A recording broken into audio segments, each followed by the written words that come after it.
Blood trickled down Matthew Donovan's arm as the panel he'd been repairing gave way with a sharp snap.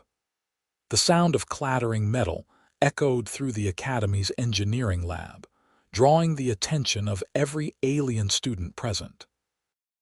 Matthew grimaced, glancing at the 3-inch gash on his forearm, and reached for a rag from his back pocket. "It's fine," he muttered, pressing the cloth against his wound. "Just a scrape." The reaction from the 12 Zorlani students was immediate and alarming. Shrieks of horror filled the room as the blue-skinned humanoids backed away, their large luminescent eyes widening to nearly twice their normal size. "Professor Donovan is dying," cried Vennick, the tallest of the group, his voice warbling in distress as his 6-fingered hands trembled. "Someone contact medical services." Matthew looked up in confusion. "What? No, I'm not. The human is hemorrhaging vital fluids." Another student, Lurax, announced in panic. Her cranial ridges had darkened to a deep indigo, the Zorlani equivalent of turning pale. "Emergency protocols must be activated." Before Matthew could protest further, Zentari, one of his most dedicated students, had already activated the classroom's emergency beacon. Red lights began flashing overhead, and a computerized voice announced, "Medical emergency in Engineering Lab 4. All personnel clear the area. Quarantine protocols initiating." "For crying out loud," Matthew said, standing up from his crouched position by the broken panel. "It's just a minor cut. Look, it's barely bleeding anymore." But his words fell on deaf ears as the students backed further away, some covering their breathing apparatus, others turning their faces away as if they couldn't bear to witness his imminent demise. The lab doors hissed open, and 2 Medusan medical officers rushed in, their serpentine lower bodies propelling them forward with alarming speed. Their forearms carried various pieces of equipment that Matthew didn't recognize. "Stand back," the lead medic commanded, her voice amplified through her translator. "Human biological contamination possible." Matthew rolled his eyes. "This is ridiculous. I just cut myself on the panel. It's a scratch." The second medic, a male with darker scales, approached cautiously. "Human, you are experiencing a significant loss of bodily fluid. Our scanners indicate tissue damage. Please remain still while we apply emergency treatment." "I'm telling you it's nothing," Matthew insisted, but the medics were already preparing some kind of gel-like substance in a containment field. Vennick, who had somewhat recovered from his initial shock, addressed the rest of the class. "I read about this in xenobiology. Humans are filled with pressurized red fluid. Once the containment barrier, what they call skin, is breached, they can empty completely within minutes." Matthew couldn't help but laugh. "That's not how human physiology works at all. We don't just empty out from a small cut." The lead medic turned to him with what appeared to be sympathy in her compound eyes. "Human denial is a documented response to traumatic injury. It's a psychological defense mechanism." By now, the bleeding had already stopped, and Matthew tried again to explain. "Look, human skin has multiple layers. This cut only went through the epidermis and a bit of the dermis. The blood vessels affected are tiny. The bleeding stops on its own through clotting." The medical officers exchanged glances that Matthew had come to recognize as skepticism. "Nevertheless," the male medic said, "standard protocol requires treatment for any breach of a biological containment system." Matthew sighed and relented, holding out his arm. "Fine. Go ahead." The gel they applied felt cool and tingled slightly. Within seconds, the cut seemed to close completely, leaving only a faint pink line. "There," Matthew said. "All better. Can we get back to the lesson now?" The students, who had been watching the proceedings with horrified fascination, didn't move. Zentari, whose skin had paled to an almost white blue, raised a trembling hand. "Professor, should we not cancel class so you can receive proper medical attention? The xenophysiology texts suggest humans require extended recovery periods following trauma." Matthew looked around at the concerned faces of his students. He'd been teaching at the Intergalactic Academy of Sciences for nearly 2 years now, but cultural misunderstandings still occurred regularly. This was certainly one of the more dramatic instances. "I appreciate your concern, but human bodies are actually quite good at healing minor injuries. This isn't even going to leave a scar." The students murmured among themselves, clearly unconvinced. "Perhaps," suggested the female medic, "this could be an educational opportunity." The students are clearly interested in human physiology. Matthew considered this. "You know what? You're right. Let's take a detour from our engineering curriculum today. Everyone, gather around at a distance you're comfortable with, and I'll explain how human wound healing works." Cautiously, the students formed a semicircle about 10 feet away from Matthew. Their expressions ranged from morbid fascination to lingering concern. "First of all," Matthew began, "human skin is an organ, our largest one, in fact. It has multiple layers and functions as a barrier against infection and environmental hazards. When it gets damaged, like my little scrape here, it triggers a healing process." "But the red fluid," Lurak said, her voice quavering. "It was escaping. That's blood," Matthew explained patiently. "And yes, blood is essential to our survival, but we have about 5 liters of it in our bodies. The amount I lost today was probably less than a teaspoon." The students looked at each other in disbelief. "Professor," Vennick said hesitantly, "on our homeworld, any breach of the external membrane is potentially fatal. The loss of vital fluids leads to system shutdown within minutes." Suddenly, Matthew understood their reaction better. "Ah, I see. Zorlani physiology is different. Your bodily fluids are under much higher pressure, aren't they?" Vennick nodded solemnly. "Yes, and our circulatory system lacks the, what did you call it, clotting," Matthew supplied. "Human blood contains platelets and other factors that form clots to stop bleeding.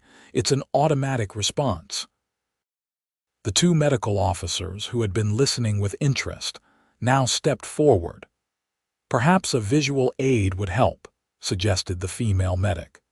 She activated a holographic projector on her wrist device, displaying a detailed cross-section of human skin and the underlying tissues.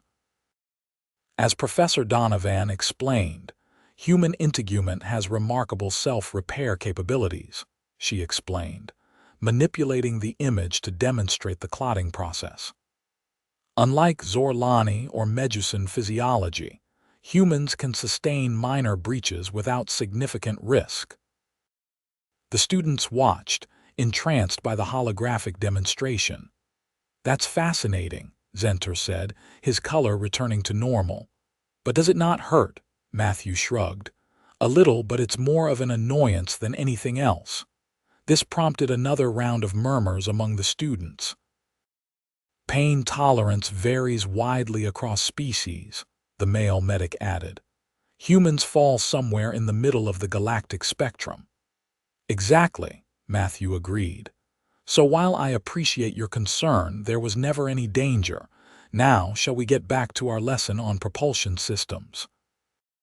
The students reluctantly returned to their workstations, though Matthew noticed they kept glancing at his arm throughout the remainder of the class.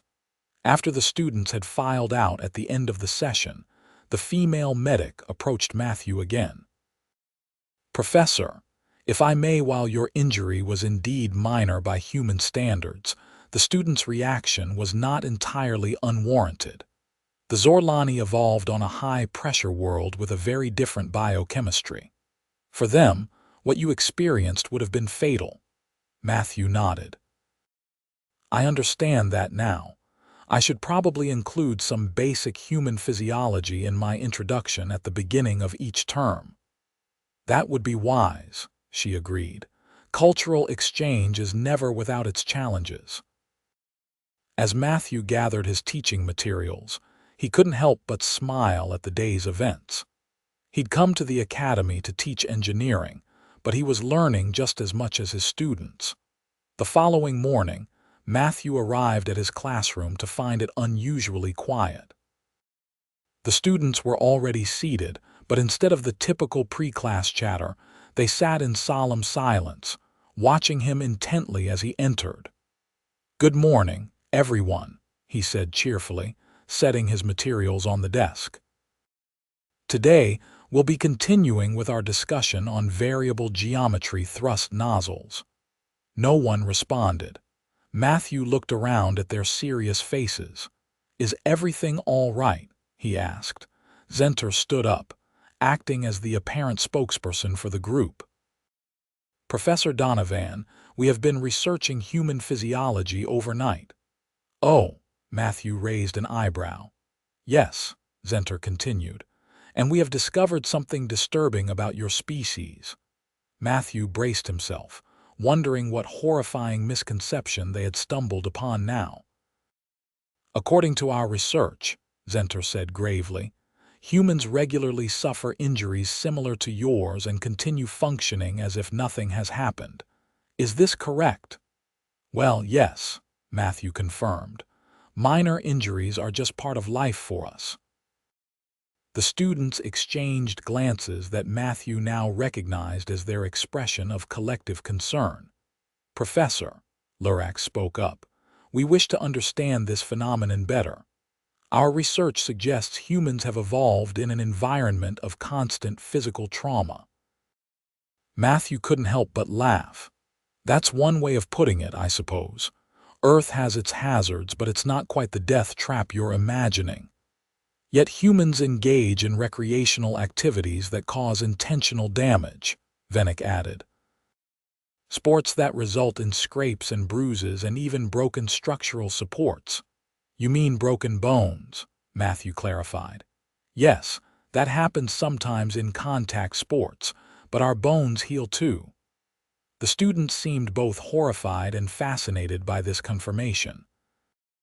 "In light of this information," Zentari continued formally, "we have prepared a presentation on Zorlani physiology so that you might better understand our reaction yesterday." Matthew was touched by their effort. "That's very thoughtful. I'd be happy to learn more." Zentari activated the room's holographic system, displaying a detailed anatomical model of a Zorlani. The blue-skinned figure rotated slowly, with various systems highlighted in different colors.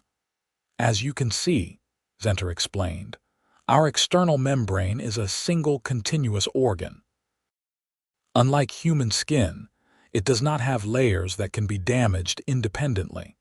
Any breach, no matter how small, creates a critical pressure differential." The hologram demonstrated this with a small puncture, showing how the Zorlani's internal fluids would rapidly evacuate through even a tiny hole.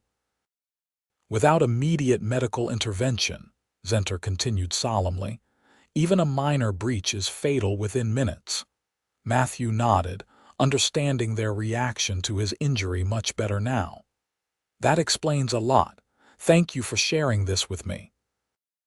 "There's more," Lurak added, standing to take over the presentation. "Our circulatory system operates under precisely maintained pressure. We lack the autonomous clotting mechanism you described." The hologram shifted to show the Zorlani circulatory system, a complex network of vessels that looked more like a grid than the branching structure of human blood vessels. "I see," Matthew said, genuinely intrigued. "So your bodies evolved for a different set of challenges than ours did." "Precisely," Lurak confirmed. "While humans appear to have evolved to withstand and recover from physical trauma, Zorlani evolved to avoid it entirely. Our reflexes and sensory systems are highly attuned to potential membrane breaches." Which is why you all reacted so strongly to my cut, Matthew concluded. The students nodded in unison. We hope this helps explain our behavior, Zentari said. We did not mean to disrupt your lesson.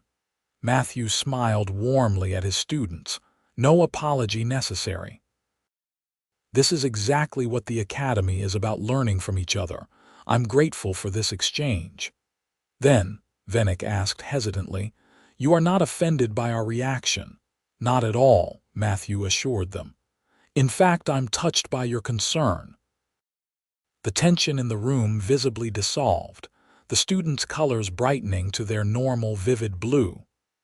Now, Matthew said, turning to the engineering diagrams he'd prepared, shall we get back to those thrust nozzles? The class proceeded normally after that, though Matthew noticed his students seemed more engaged than usual, perhaps due to their newfound understanding. As the weeks passed, the incident became something of a cultural touchstone in Matthew's class. Occasionally, when explaining a particularly complex engineering concept, he would use analogies relating to human and Zorlani physiological differences to illustrate his points. Then, about a month after the scrape incident, as Matthew had come to think of it, something unexpected happened.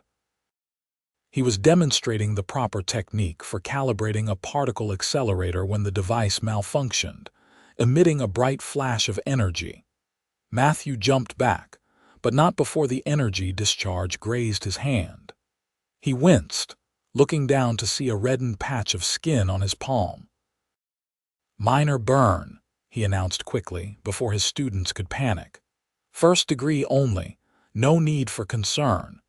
But instead of the expected alarm, his students remained calm. Zentari approached with what appeared to be a small medical kit. Professor, we have prepared for such eventualities, the student said, opening the kit to reveal human-appropriate medical supplies. Our research indicates a cooling gel would be appropriate for this type of thermal injury. Matthew was speechless as Zentari carefully applied the gel to his burned palm. We have been studying human first aid, Lurax explained from her workstation. After our previous overreaction. That's incredibly thoughtful, Matthew said, genuinely moved by their consideration. We understood that while such injuries are not immediately life-threatening to humans, they can cause discomfort and potentially lead to complications if not treated properly. Venick added. Matthew looked around at his students, seeing them in a new light. They hadn't just accepted his explanation about human physiology, they had taken it upon themselves to learn how to help if he was injured again. Thank you, he said simply. This means a lot to me. The moment was interrupted by a commotion at the classroom door. Another instructor, Professor Threlk, a Caxtonian with 4 arms and iridescent skin, burst in with unusual urgency. Professor Donovan, Threlk said, his voice tense. There's been an accident in the anti-gravity laboratory. A human exchange student was involved. Matthew's heart sank. How bad? Bad enough, Threlk replied grimly. The medical team is requesting another human's assistance, something about blood compatibility. Matthew turned to his class. I need to go. Please review the calibration procedures until I return. Without waiting for a response, he followed Professor Threlk out of the classroom and through the academy's gleaming corridors. They moved quickly, Threlk's 4 arms gesturing nervously as he explained the situation. A gravitational stabilizer failed during a routine experiment. The human student, Kevin, I believe, was caught in the fluctuation field. He sustained multiple lacerations when equipment was pulled into the field's vortex. Matthew frowned. How serious are we talking? By Zorlani standards, catastrophic, Threlk admitted. By human standards. I'm not qualified to say. They arrived at the medical wing where the doors parted automatically. Inside, the Academy's chief medical officer, Dr. Pelax, A medicine like the medics who had treated Matthew's cut was directing a team of medical personnel around a bed. On the bed lay a young man, perhaps 20 years old, with several visible cuts on his arms and face. His academy uniform was torn and stained with blood, but he was conscious and appeared to be arguing with the medical staff. "Telling you, I don't need surgery." The student was insisting as Matthew approached. "These are just cuts. Clean them, stitch the bigger ones, and I'll be fine." Dr. Pelax noticed Matthew and beckoned him over with one of her 4 arms. "Professor Donovan, thank you for coming. We have a situation." "I can see that," Matthew replied, looking at the injured student. "What's the problem exactly?" Dr. Pelax lowered her voice.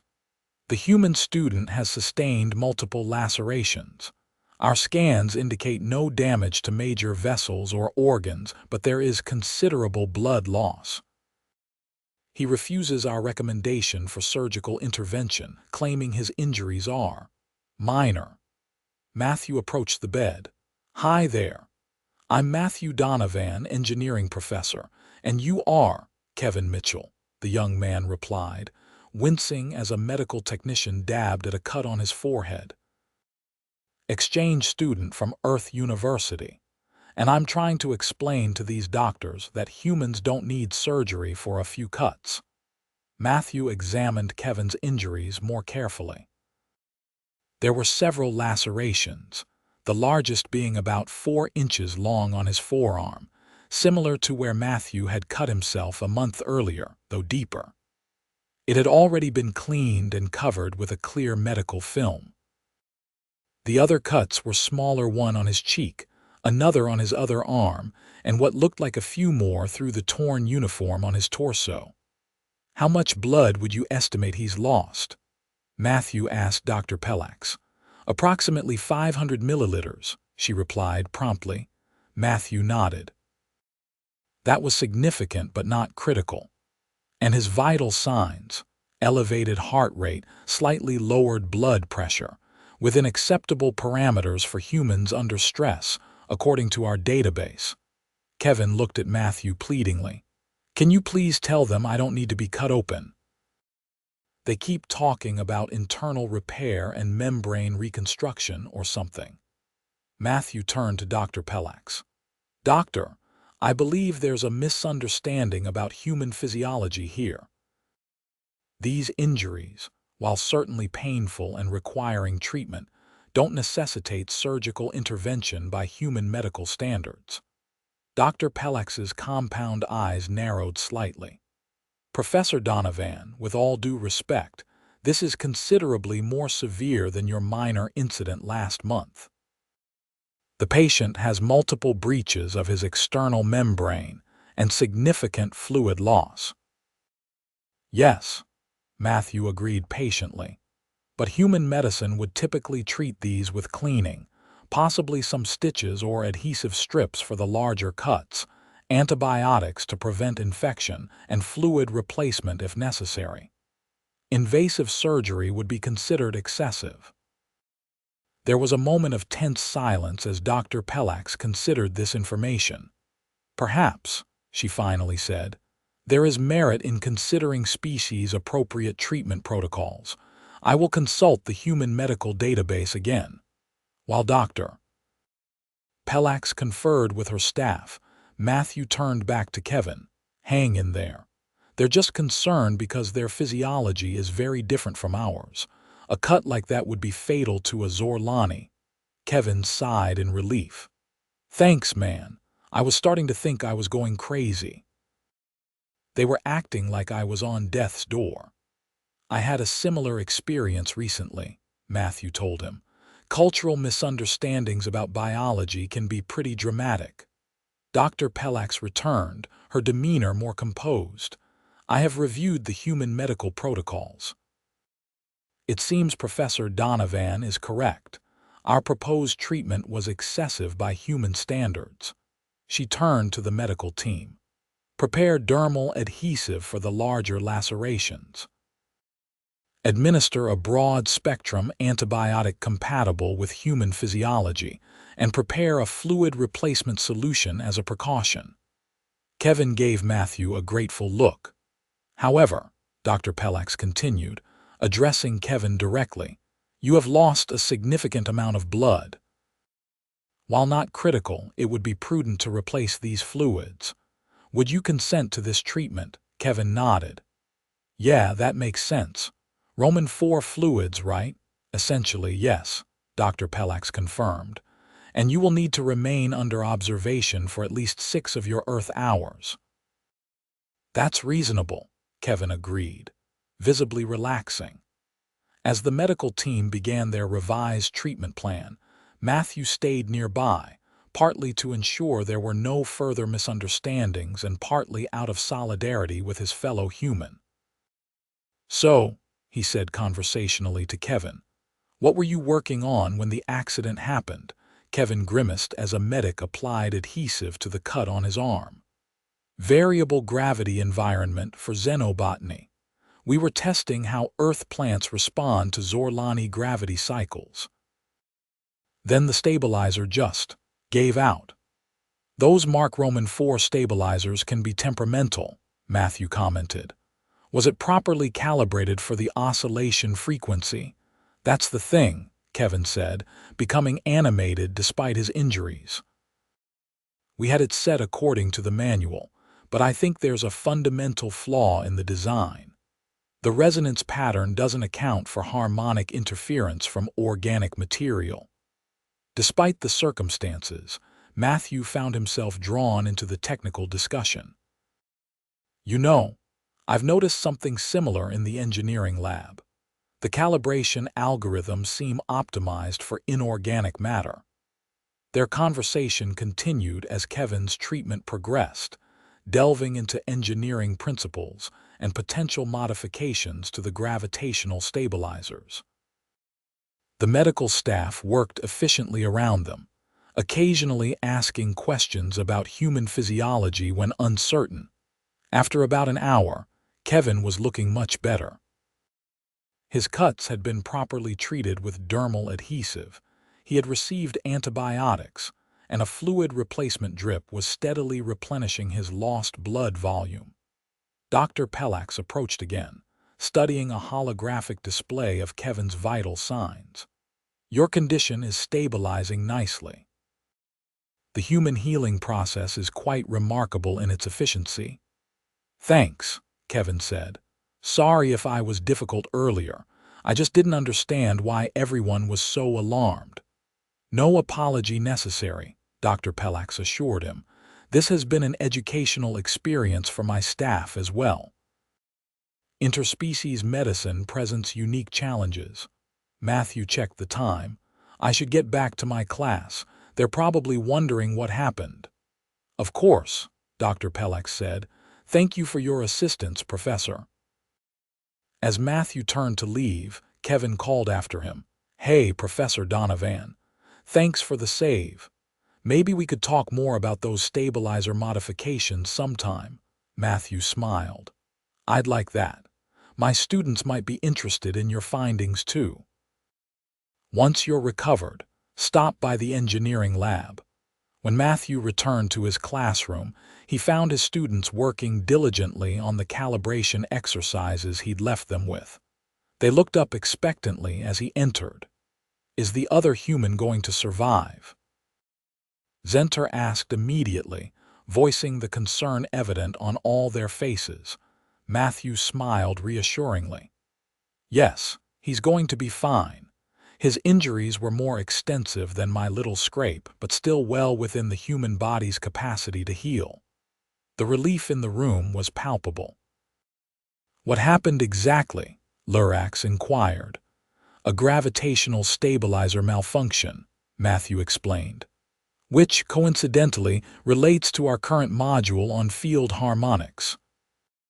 He proceeded to use the accident as a teaching moment, explaining how the principles they were studying applied to real-world scenarios and the importance of proper safety protocols.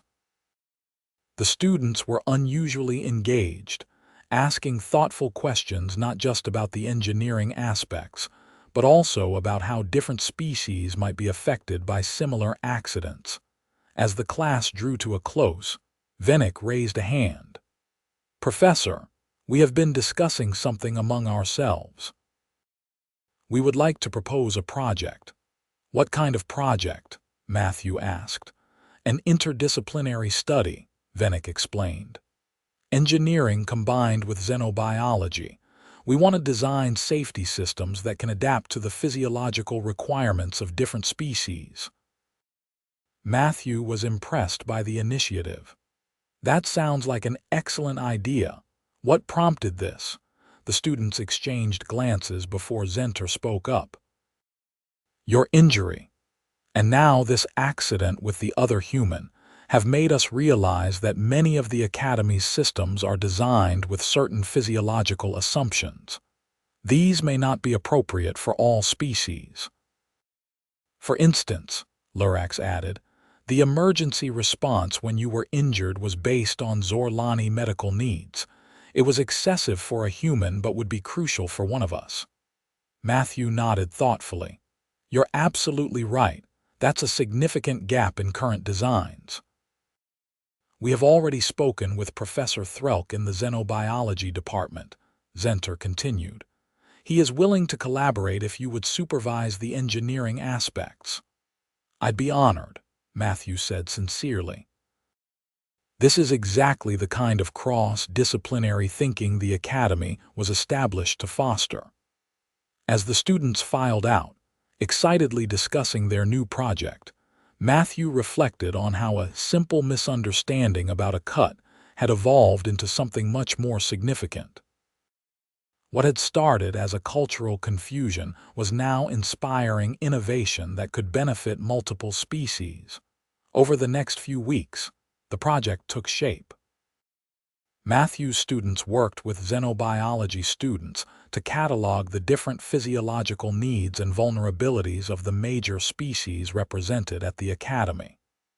Together, they designed adaptive safety systems that could recognize species-specific emergencies and respond appropriately. Kevin Mitchell, once recovered from his injuries, joined the project team, bringing his experience with the gravitational stabilizer failure. His insights proved valuable in redesigning the equipment to prevent similar accidents. 2 months after the scrape incident, the Academy's Board of Directors requested a formal presentation of the project. The Grand Lecture Hall was filled with faculty, students, and even representatives from various galactic safety regulatory bodies. Matthew stood to the side as his students, along with Kevin and the xenobiology team, presented their findings and prototypes. Pride swelled in his chest as he watched them confidently explain complex concepts to the distinguished audience. "The key innovation," Zentari was explaining, pointing to a holographic display, "is this adaptive sensor array. It identifies the species of the individual experiencing the emergency and tailors the response accordingly." Lurax stepped forward. "For example, if a Zorlani suffers a membrane breach, the system immediately deploys high-pressure sealant and summons medical assistance with the highest urgency." "But," Kevin added, taking over smoothly, "if a human experiences a similar injury, the system assesses the severity before determining the appropriate response level. Minor cuts receive basic first aid support, while more serious injuries trigger a different protocol." The audience was clearly impressed, asking insightful questions that the students handled with expertise. When the presentation concluded, the applause was enthusiastic. The Academy's chancellor, a tall Arcturian with silvery skin, approached the team. "This is precisely the kind of innovation we hope to foster here. Different perspectives coming together to create solutions that honor the diversity of life in our galaxy." After the formal reception that followed, Matthew found himself standing with Kevin and his core group of Zorlani students, enjoying a moment of quiet pride in their achievement. "You know," Kevin said, "when I first came to the academy, I was worried about fitting in. Being one of the only humans here was intimidating." "I felt the same when I first arrived," Matthew admitted. "But now," Kevin continued, "I realize that our differences aren't obstacles, they are opportunities. If we were all the same, we'd never have identified this problem, let alone solved it." Zentari, who had been listening, nodded thoughtfully. "On my homeworld there is a saying, 'In the pattern of the stars, each light has its place.' I believe this is what it means that diversity creates a more complete whole." "I like that," Matthew said. "And to think, all of this started because of a little scrape, which we still maintain was a significant injury," Lurak said with what Matthew now recognized as the Zorlani equivalent of a teasing smile. They all laughed, the sound of different species finding humor in the same moment, perhaps the most profound form of cross-cultural understanding. As the academic year progressed, their project continued to evolve. The adaptive safety systems were implemented throughout the academy, and several galactic corporations expressed interest in adapting the technology for commercial use. What had begun as a cultural misunderstanding had transformed into an opportunity for growth and innovation. Matthew often thought about how his minor injury had sparked a chain of events that led to meaningful change, a reminder that, in the vast diversity of the universe, even the smallest interactions could have far-reaching consequences. By the year's end, the Academy recognized the team with its highest honor for innovation. As Matthew stood with his students, watching them receive acknowledgement for their work, he reflected on how far they had all come. They had learned far more than engineering principles. They had learned about each other, about the fundamental differences that made each species unique, and the common ground that united them across the stars. And perhaps most importantly, they had learned that understanding those differences wasn't just about tolerance or accommodation. It was about recognizing the strength that comes from diversity. As for the Zorlani students, they still winced whenever Matthew got so much as a paper cut. Some reactions were too deeply ingrained to change completely. But now, those moments were met with knowing smiles rather than panic, a shared acknowledgement of their journey together. In the end, what Matthew had dismissed as just a scrape had indeed been much more. Not a mortal wound, certainly, but a beginning and opening that had allowed different worlds to understand each other just a little bit better.